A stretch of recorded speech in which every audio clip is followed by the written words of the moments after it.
आज आज जिस हम चैप्टर की शुरुआत करेंगे वो है बिजनेस एनवायरनमेंट, व्यावसायिक पर्यावरण। ये यूजीसी नेट की प्रिपरेशन कर रहे विद्यार्थियों के लिए बहुत ही इम्पोर्टेंट टॉपिक है। इस टॉपिक से हमेशा ही क्वेश्चन बनते हैं। ये बीकॉम फर्स्ट ईयर का भी सब्जेक्ट है, बिजनेस एनवायरनमेंट। और तो चलिए देखते हैं हम। व्यवसाय से आशय उन सभी मानवीय आर्थिक क्रियाओं से है जो वस्तुओं एवं सेवाओं के उत्पादन तथा वितरण के लिए की जाती है और जिनका उद्देश्य एक दूसरे के पारस्परिक हितों को समझना भी है। इस प्रकार मनुष्य द्वारा जितनी भी क्रियाएं धनोपार्जन के उद्देश्य से की जाती है, मतलब जो भी मनुष्य क्रियाएं जो भी वो काम करता है वो धन अर्जन के उद्देश्य से ही करता है, तो जिसे हम व्यवसाय कहते हैं। जो भी कार्य मनुष्य द्वारा किए जा रहे हैं, जो भी वो कर रहा है, जो इसका उद्देश्य धन अर्जन करना हो, उसको हम व्यवसाय से जोड़ते हैं। इसका अर्थ यह नहीं है कि जो भी क्रिया किसी अनार्थिक उद्देश्य से की जाती है या जिसका उद्देश्य धनोपार्जन नहीं है वह व्यवसाय की श्रेणी में नहीं आती है। डेविस के अनुसार व्यवसाय की जो परिभाषाएं दी गई है वो है व्यवसाय वस्तुओं तथा सेवाओं के उत्पादन करने, बाजार में उनकी बिक्री करने तथा इस प्रयास से लाभ प्राप्त करने वाले व्यक्तियों की संगठित कोशिश है। और मॉल्विन एनसम के अनुसार व्यवसाय जीविकोपार्जन का एक तरीका है। ठीक है, व्यवसाय क्या है? एक जीविकोपार्जन का तरीका है। व्यवसाय करके ही इंसान अपनी आजीविका चलाता है ना। उसके बाद क्या है? व्यावसायिक पर्यावरण देखते हैं। व्यावसायिक पर्यावरण दो शब्दों से मिलकर बना है, व्यवसाय प्लस पर्यावरण। व्यावसायिक पर्यावरण शब्द से अभिप्राय सभी व्यक्ति, संस्थान एवं अन्य शक्तियों की समग्रता से है जो व्यावसायिक उद्यम से बाहर है लेकिन इसके परिचालन को प्रभावित करने की क्षमता रखते हैं। अर्थात वे सभी घटक जो किसी भी इकाई के चारों ओर रहते हैं तथा जिनकी परिधि के अंतर्गत व्यवसाय का कार्य करना पड़ता है, व्यावसायिक पर्यावरण के अंतर्गत शामिल होते हैं। व्यावसायिक पर्यावरण की परिभाषा रॉबिन्स के अनुसार क्या है? पर्यावरण उन संस्थानों या शक्तियों से बना होता है जो किसी संगठन के कार्य निष्पादन को प्रभावित करती है, किंतु उस संगठन का उन पर बहुत कम नियंत्रण होता है।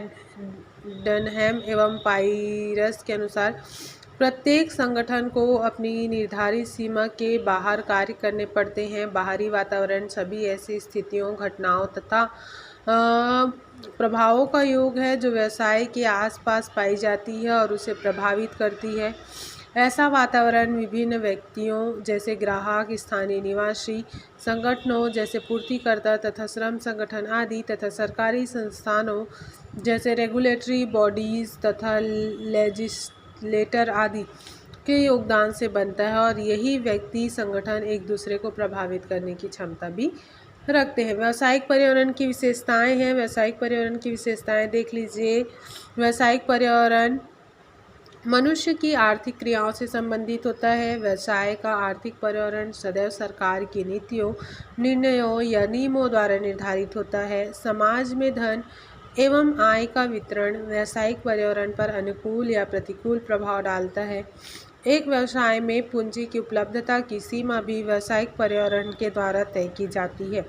व्यवसाय का पर्यावरण गतिशील होता है, अर्थात समय के साथ साथ व्यवसाय की पर्यावरण से संबंधित समस्याएं भी बदलती रहती है। व्यावसायिक पर्यावरण अधिकांशतः अनिश्चित होता है क्योंकि भविष्य में होने वाली घटनाओं का पूर्वानुमान नहीं लगाया जा सकता है। व्यावसायिक पर्यावरण स्थानीय परिस्थितियों से संबंधित होता है। इसी कारण अलग अलग देशों एवं अलग अलग स्थानों पर व्यावसायिक वातावरण भिन्न भिन्न प्रकार का होता है। पर्यावरण में कई प्रकार के कारक विद्यमान होते हैं तथा ये सभी कारक एक दूसरे से परस्पर सम्मिलित होते हैं। इसी कारण व्यवसाय के लिए उनका सामना करना जटिल हो जाता है। व्यावसायिक पर्यावरण का महत्व। व्यावसायिक पर्यावरण का ज्ञान एक सफल व्यवसाय के लिए अत्यंत आवश्यक है। आर्थिक पर्यावरण की महत्ता को निम्नलिखित बिंदुओं के द्वारा समझा जा सकता है। अवसरों और खतरों का निर्धारण, भविष्य के विकास की योजना, उसका महत्व क्या है? देखिए, व्यावसायिक पर्यावरण का महत्व क्या क्या है वो है, जैसे कि अवसरों और खतरों का निर्धारण होता है, भविष्य के विकास की योजना, प्रथम प्रस्तावक लाभ प्राप्त करना और प्रारंभिक चेतावनी संकेत पढ़ना, तेज बदलावों से निपटना, प्रदर्शन में सुधार, प्रतिस्पर्धा का सामना। व्यावसायिक पर्यावरण के घटक। व्यावसायिक पर्यावरण के निम्न 2 घटक होते हैं, व्यापक पर्यावरणीय घटक और सूक्ष्म पर्यावरणीय घटक।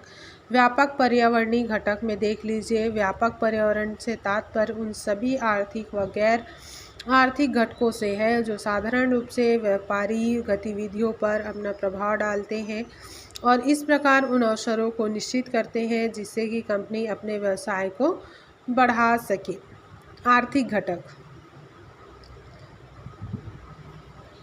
ये घटक व्यावसायिक पर्यावरण की आर्थिक स्थितियों से संबंध रखते हैं। इनमें निम्नलिखित घटक शामिल हैं।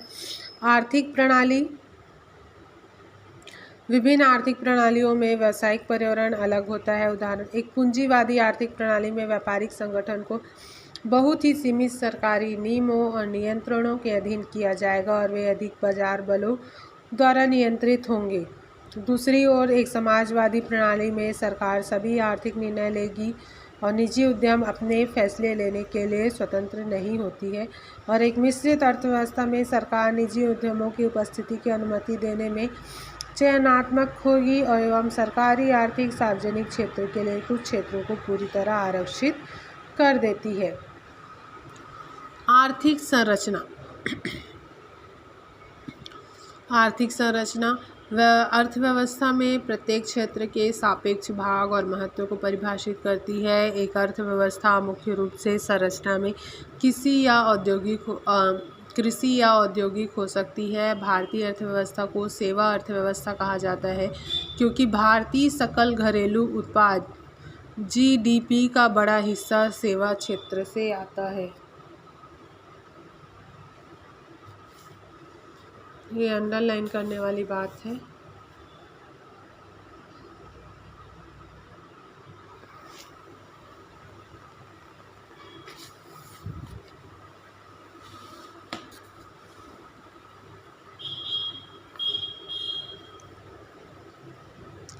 इसलिए प्राथमिक, द्वितीयक और तृतीयक क्षेत्र का सापेक्ष हिस्सा एक अर्थव्यवस्था का ढांचा निर्धारित करता है और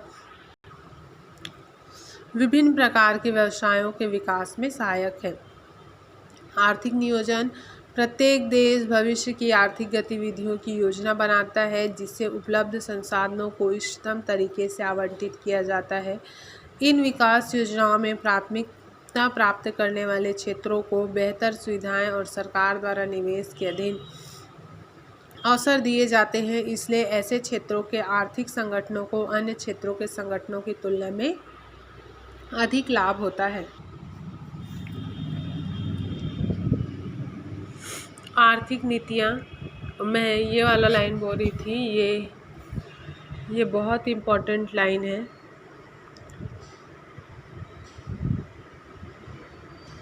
भारतीय अर्थव्यवस्था को सेवा अर्थव्यवस्था कहा जाता है क्योंकि सकल घरेलू उत्पाद GDP का बड़ा हिस्सा सेवा क्षेत्र से आता है। ठीक है। आर्थिक नीतियाँ। आर्थिक नीतियों में वित्तीय नीति, मौद्रिक नीति, औद्योगिक नीति, व्यापार और विदेशी निवेश नीति आदि शामिल है। देश की आर्थिक स्थितियों के अनुसार यदि विस्तारित नीतियों का पालन या उपयोग किया जाता है तो यह स्थिति व्यापार के लिए सुविधाजनक है। आर्थिक विनिमय। आर्थिक नीतियों के उचित कार्यान्वयन के लिए प्रत्येक अर्थव्यवस्था में कुछ आर्थिक नियम हैं, जैसे कि व्यवसाय में अवैध या अनुचित व्यवहार को नियंत्रित करने के लिए भारत में विदेशी विनिमय प्रबंधन अधिनियम, फेमा, प्रतिस्पर्धा कानून आदि कानून हैं। अर्थव्यवस्था के विभिन्न क्षेत्रों के कामकाज की निगरानी के लिए सेबी है और यह निकाय कारोबारी वातावरण को सुरक्षित बनाता है और ग्राहक एवं आर्थिक संगठनों को धोखाधड़ी से बचाता है। आर्थिक वृद्धि और विकास। उच्च विकास वाली अर्थव्यवस्था आर्थिक संगठनों के लिए एक बेहतर बाजार होगा क्योंकि इस तरह की अर्थव्यवस्था में मांग अधिक होगी। अन्य आर्थिक कारक और गैर आर्थिक घटक में राजनीतिक घटक, सत्तारूढ़ पार्टी की राजनीति विचारधारा, देश की राजनीति ताकत, अन्य देशों के साथ संबंध, रक्षा और सैन्य नीतियाँ, देश में केंद्र राज्य संबंध, विपक्षी दलों की ताकत, कानूनी घटक, ठीक है, सामाजिक व सांस्कृतिक घटक, सामाजिक और सांस्कृतिक कारकों के प्रभाव जो व्यवसाय के नियंत्रण में नहीं है, जो सामाजिक व सांस्कृतिक पर्यावरण के रूप में जाना जाता है। इनमें कार्य के प्रति लोगों के दृष्टिकोण, परिवार व्यवस्था, जाति व्यवस्था, धर्म, शिक्षा, लिंग, पूर्वाग्रह आदि जैसे कारक शामिल हैं। देश में शैक्षिक वातावरण आर्थिक फर्मों के लिए उपलब्ध मानव संसाधनों की गुणवत्ता निर्धारित करता है। वस्तुओं और सेवाओं के प्रति लोगों की पसंद उनके धर्म, संस्कृति और विश्वास द्वारा अधिशासित होती है। प्रौद्योगिकी तकनीकी घटक जो व्यावसायिक पर्यावरण के घटक को प्रभावित करती है। प्राकृतिक घटक है जैसे परिस्थितियाँ, बंदरगाहों की सुविधाएं, मिट्टी, समुद्र, नदियाँ आदि, वर्षा आदि।